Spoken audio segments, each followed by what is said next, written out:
નમસ્કાર. આજના ગણતંત્ર દિવસની સર્વે દેશવાસીઓને શુભકામના. આજના ગણતંત્ર દિવસ નિમિત્તે આપણું બંધારણ અસ્તિત્વમાં આવ્યું, જેથી કરીને આજે અમે અમારા યુવા ગ્રુપ દ્વારા દેશના અને જિલ્લાના તાલુકાના યુવાનોને સંદેશ આપવા માંગીએ છીએ. આપણા બંધારણના જે કાયદા છે એનું ચોક્કસપણે અમલ થાય. ખાસ કરીને ટ્રાફિકના નિયમો જે છે એનું અમલ યુવાનો કરે, જેથી કરીને જે વારંવાર થતી ઉપાધિ છે એમાંથી મુક્તિ મળે.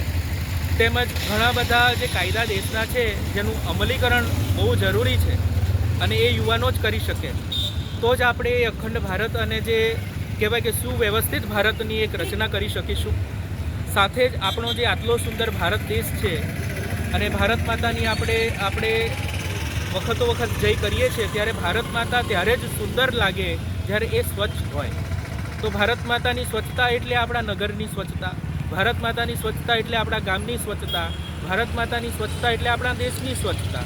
તો આપણે બધાએ સાથે મળીને આપણા દેશને સુંદર બનાવવાનું કામ સ્વચ્છતાથી શરૂ કરવું જોઈએ.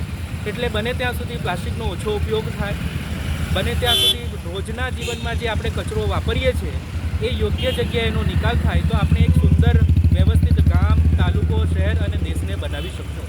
તો આજના દિવસે એ જ શુભકામના છે કે આવો આપણે બધા સાથે મળીને આપણા દેશને સુંદર સ્વચ્છ બનાવવાનું સપનું જોઈએ. સાથે જ આપણા ટ્રાફિકના નિયમો કે જે બંધારણના નિયમો છે એનું પાલન કરવા માટે આપણે કર્તવ્યબદ્ધ થઈએ.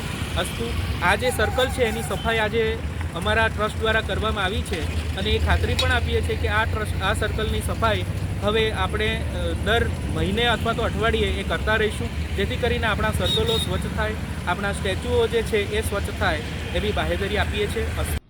ડિસિઝન ન્યૂઝના બીજા વિડીયો જોવા માટે ચેનલ સબસ્ક્રાઇબ કરો અને બેલ આઇકન બટન પર જઈ ક્લિક કરો. સ્વતંત્ર અને આઝાદ પત્રકારત્વની મદદ કરવા નીચે આપેલા થેન્ક્સ બટન પર જઈ ક્લિક કરો. મદદની કિંમત નિશ્ચિત કરો અને ડિસિઝન ન્યૂઝની આ સફરમાં અમારા સાથી બનો.